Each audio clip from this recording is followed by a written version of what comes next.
యేసుక్రీస్తు నామములో ఈ ప్రోగ్రాం చూస్తున్న ప్రతి ఒక్కరికి హృదయపూర్వక వందనాలు తెలియచేస్తూ ఉన్నాను. పరిశుద్ధాత్మ దేవుడు నాకు చూపించిన పరలోకము నరకము ఈ యొక్క ప్రోగ్రాంను మీరు చూస్తూ ఉన్నారు.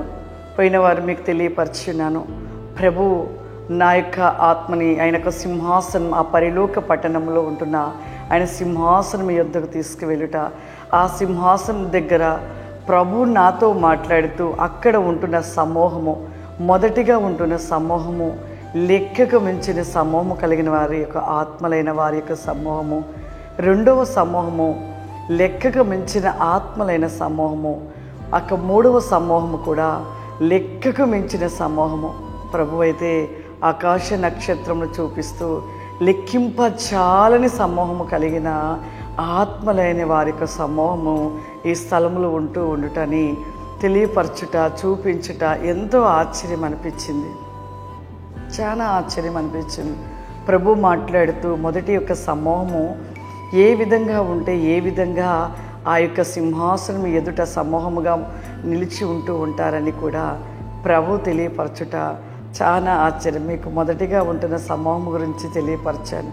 నిజంగా ఆ సమూహము వారు సమస్తమును విడిచిపెట్టారు. అంటే లోక సంబంధమైనది వారి మనస్సులో నుండి పూర్తిగా తొలగించుకున్నారు. ఇక పూర్తిగా ఈ భూమి మీద ఆశ అనేది ప్రతి విషయంలో చంపివేసుకున్నారు.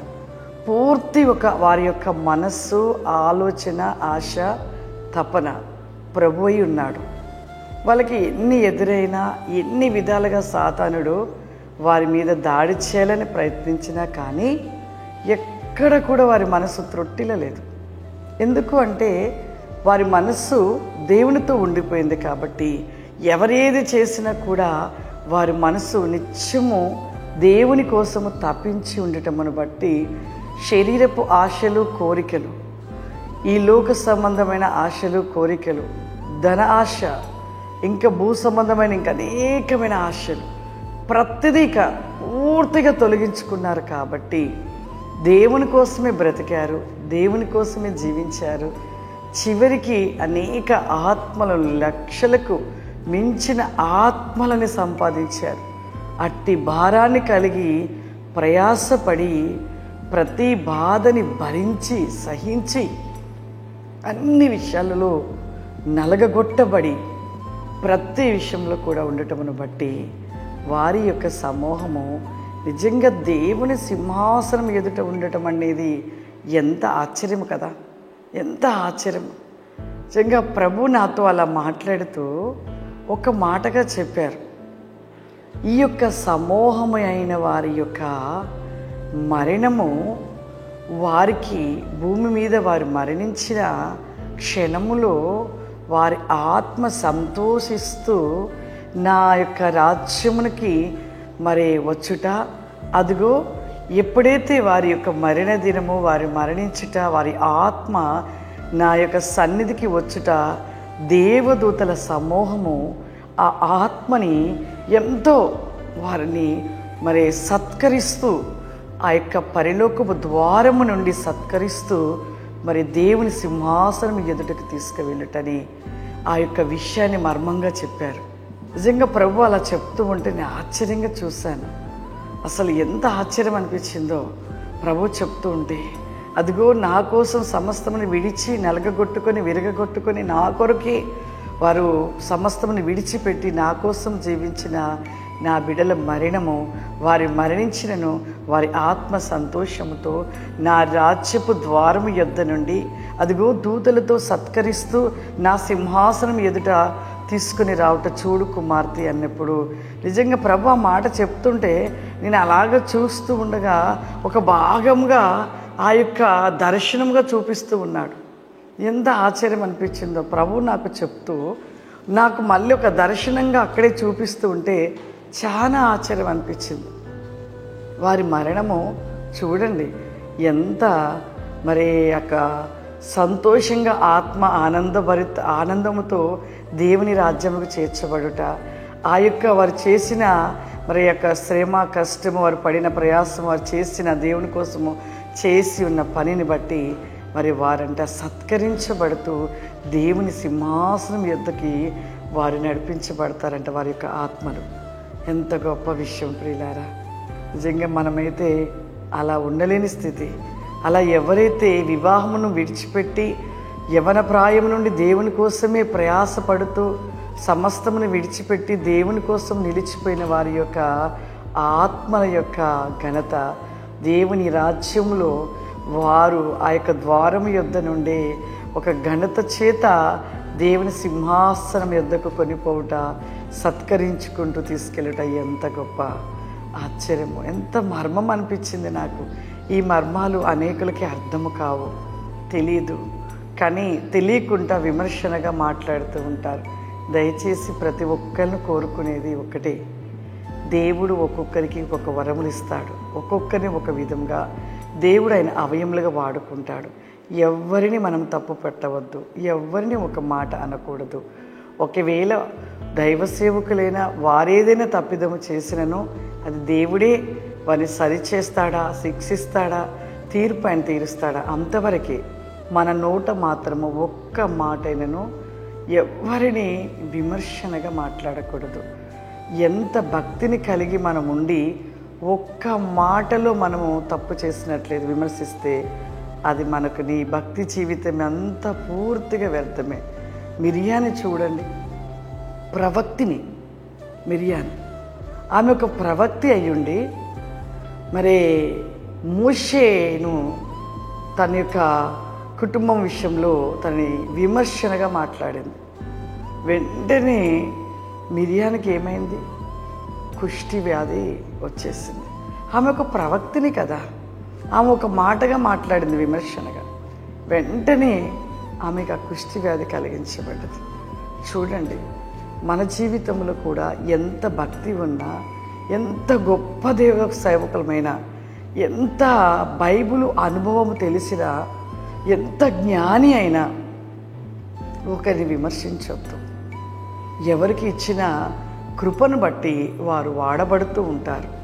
ఒకవేళ వారు ఏదైనా తప్పిదమంటే దేవుడు శిక్షిస్తాడు, తీర్పు తీరుస్తాడు. నీవు అనటం వల్ల ఏం ప్రయోజనం, ఏం పొందుకుంటాం? మనం పొందుకునేది శిక్ష పొందుకుంటాం, కానీ తీర్పు దేవుడు తీరుస్తాడు. మనం విమర్శించడం వల్ల మనకు వచ్చేది ఏమీ లేదు. మన నోటి నుండి మనమే అపవిత్రపరచుకొని మనమే శ్రమ తెచ్చుకోవడము, మనమే శాపం తెచ్చుకోవడము. మిరియాను మోషేను ఒక మాటగా మాట్లాడింది విమర్శనగా, వెంటనే కుష్టి వ్యాధి వచ్చింది. ప్రవక్తిని అయి కూడా మనం ఎంత భక్తిపరులమైనా, ఎంత గొప్ప సేవకులమైనా, ఎంత బైబిల్ జ్ఞానులమైనా కానీ ఒకరి సేవని, ఒక దైవ జనులను ఒకరిని విమర్శించవద్దు. ఎవరినైనా పర్లేదు, సేవకులనే కాదు, విశ్వాసులైనా పర్వాలేదు, సేవకులనైనా ఎవరిని ఎవరు విమర్శించుకోకూడదు. అది మనకే తప్పు. ఆ ఒక్క మాట నీ కుటుంబానికి ఎంత శాపాన్ని తెచ్చిపెడుతుంది. అది ఒక్కసారి ఆలోచించి దయచేసి ఈ కడవరి దినాలలో, ఈ కృపాకాలంలో, ఈ చివరి రోజులలో ఉంటున్న మనము బహు జాగ్రత్తను కలిగి ఉండాలి. నోటిని కాచుకోవాలి. అపవాది ప్రతి ఒక్కరిని కూడా నోటి ద్వారానే పడవేస్తూ, నోటి ద్వారానే శాపాలు తెచ్చుకున్నట్లుగా, నోటి ద్వారానే ప్రతిదీ కూడా మరి పరిగెట్టిస్తూ ఒకరిపై ఒకరికి విమర్శనలు, ఒకరిపై ఒకరికి పగలు, అది క్రైస్తత్వంలోనే ఇలా కలిగిస్తూ ఉన్నాడు. దయచేసి 2 చేతులు ఎత్తి మీకు నేను నమస్కరిస్తున్నాను. ఎవరినెవరు విమర్శించుకోబాకండి, ప్రార్థన చేసుకోండి. మనం ఇంకా ఎలా ఉండాలి, ఎలా ఇంకా సరి కావాలి, మన కుటుంబాలను రక్షించుకోవాలి, మనం సిద్ధపాటును కలిగి ఉండాలి, మనము సరి చేసుకోవటానికి ప్రయత్నించాలి. కానీ ఒకరిని మనము అనకూడదు. ప్రియులారా, ప్రభు నాకు చూపించినే నేను చెప్పగలుగుతున్నాను. ఆ ప్రభు తెలియపరిచిన విషయాలను మీతో నేను పంచుకుంటున్నాను. నిజంగా నాకు చాలా ఆశ్చర్యం అనిపించింది. ఆ మొదటి సమూహం గురించి నేను ఈరోజు మళ్ళా చెప్పాలనుకుంటున్నాను. వారు ఆ విధంగా ఉండటమును బట్టి ఎక్కడ చిన్న మచ్చైనను, ఎక్కడ చిన్న తప్పిదమైనను ఎటువంటిది కూడా వారిలో లేదు. కాబట్టి అంతగా వారు చనిపోయినను వారు చక్కగా వారు కొనిపోబడి మరి దేవుని యొక్క ద్వారం, పరలోకపు ద్వారం దగ్గర దేవదూతలు సత్కరించుకుంటూ తీసుకెళ్ళట ఎంత ఘనత కలిగిన ఒక గొప్ప విషయం. ఈ లోకంలో ఏముంది మనకి? ఎక్కడ చనిపోతామో తెలియదు, ఎక్కడ రాలిపోతామో తెలియదు, ఏమవుతుందో మనకు తెలియదు. కానీ నీతి, యథార్థత, సత్యాన్ని, పరిపూర్ణతను కలిగి ఉండుట ఎంత మేలు, ఎప్పటికైనా మనం చనిపోవాలి, ఎప్పటికైనా విడిచిపెట్టాలి. ఇక్కడ ఇది మంది కాదు కదా, దీనికోసం ఎందుకు మన ప్రాకులాట, ఎందుకు దీనికోసం మనం ఇన్ని మాటలు, ఎందుకు ఈ యొక్క లోకంలో ఉన్న ఈ కొంతకాలానికి ఎన్ని కక్షలు, భేదాలు, అసూయ, స్వార్థాలు ఇవన్నీ కూడా ఎందుకు మనకి? ప్రభు ఇంతగా తెలియపరుస్తున్నాడు. పరలోకం మన కోసం సిద్ధపరచబడింది, ఆ రాజ్యానికి చేర్చబడాలి. ఇక ఆ యొక్క నిజంగా వారిని బట్టి దేవుడు ఎంత సంతోషిస్తున్నాడో తెలుసా? ఆ సింహాసనం ఎదుట ప్రభు తన ముందుగా ఉంటున్న సమూహము ఎలా ఉన్నారంటే వారు ఎంత ఎలా అంటే ఒక సన్నటి నారపు వస్త్రములు ధరించుకొని, అవి కూడా ఎలా ఉన్నాయంటే ఒక గోల్డ్ కలర్లో ఉండి ఆ వస్త్రాలు ధరించుకొని వారంతా నిలువుటంగీలుగా ఉండి వారు మహిమలో ఉన్నారు. ఆ మహిమలో దేవుణ్ణి ఆరాధిస్తూ ఉన్నారు. వారి యొక్క వారి యొక్క మనసంతా కూడా ఒక ఆరాధిస్తున్నప్పుడు వారిలో ఆత్మలో నుండి ఒక ధూపం వలె దేవునికి ఎలా కనెక్ట్ అయిపోయి దేవుడు బహు సంతోషపడుతున్నాడు. ఎంత అద్భుతమో! ప్రభు ఎంత ఆనందపడుతున్నాడు. ఆయన సంతోషం ఎంత సంతోషమో వారిని చూసి. నిజంగా ఆ సమయంలో అక్కడ అలా చూస్తూ అవన్నీ నేను పొందుకుంటుంటే నా మనసు ఎంత తెప్పరిల్లిపోయిందో, ఎంత ఆనందం అనిపించిందో. నిజంగా ఆ వర్ణించలేని స్థితి. నిజంగా ఆ స్థలము, ఆత్మలైన వారు అసలు ఈ భూమి మీద ఎందుకు ఈ మనుషులు ఇలా ఇంకా పరిగెడుతున్నారు, ఏముంది మనకి అనిపించి నేను అలా చూస్తూ, నేను ఆనందంతో ప్రభు చెప్తున్న విషయాలను చూస్తూ, ప్రభు అన్నీ చూపిస్తున్న విషయాలను చూసి సంతోషపడి ఉన్నాను. అక్కడ ప్రభువారు నిలబడి వారిని చూపిస్తూ, ఆ వారిలో ఉన్న మనసులో వారు ఆరాధిస్తూ ఉండటమును, వారి ఆత్మలో ఉంటున్న ఒక గొప్ప మహిమ, దేవునికి ఒక కనెక్ట్ అయిపోవట, దేవుడు ఆనందపడుట, దేవుని వారు ఘనపరచుట, మహిమపరచుట చూసి చాలా సంతోషం అనిపించింది. మనము కూడా ఆ విధముగా కావాలనేదే దేవుని ఆశ. అందుకే ప్రభు ఇంతమందిని తీసుకువెళ్ళుట, పరలోకంలో ఆత్మలైన వారికి దర్శన రూపంలో చూపించుట, మనం మార్చబడుట కొరకే. ఎందుకు అంటే ఒక కాలంలో ఉన్న పాపము కంటే ఇప్పుడున్న ఈ కాలంలో పాపం అధికమైపోయింది. మానవుని హృదయం పూర్తిగా సాతాను వశంలోకి వెళ్ళిపోయింది. అసలు వాక్యమును కూడా విని కూడా మర్చిపోతూ వాక్యాన్ని కూడా అనుసరించలేకపోతున్నారు. వాక్యంలో ఉన్న మాటలు కూడా ధ్యానించలేకపోతూ ఉన్నారు. ఆయన నీతిని, రాజ్యాన్ని వెతకలేకపోతున్నారు. కాబట్టి ఆయన రాజ్యం ఎలా ఉంటుందో చూపించిన వారిలో మనసులో తెలుసుకొని గ్రహింపును కలిగైన నా బిడ్డలు నా వైపుగా వస్తారనే ప్రభు యొక్క ఆశ. అందుకే ఈ అంత్యదినంలో పరిశుద్ధాత్మను పొందుకున్నాక ఆత్మపూర్ణులుగా ఉన్నప్పుడు దేవుడు అనేక విషయాలను తెలియపరుస్తూ ఆయన పరలోక రాజ్యపు మర్మాలను తెలియపరుస్తూ ఉన్నాడు. కాబట్టి మనము కూడా ఖచ్చితంగా మనము దేవుని సింహాసనం ఎదుట కలిగిన గుంపులో ఉండాలి. ఇక రెండో గుంపుకు వచ్చినట్లయితే నిజముగా రెండవ గుంపు ఉంటున్న సమూహము ప్రభు నాకు చూపిస్తూ వారి వస్త్రములు తెల్లటి మహిమతో ఉన్నవి. ఎంత మహిమ కలిగి ఉన్నాయో! నారపు వస్త్రపు ధరించుకొని మహిమ కలిగిన వస్త్రాల చేత వారు ఎంతగా ఆరాధిస్తూ ఉన్నారు.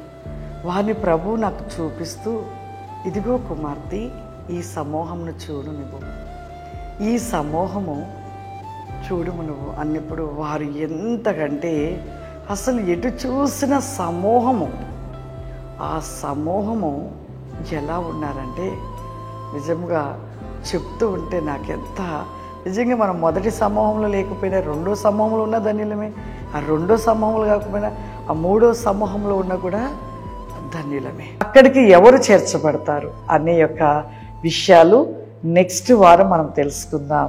God bless you. దేవుడు మిమ్మల్ని దీవించును గాక. ఆమేన్.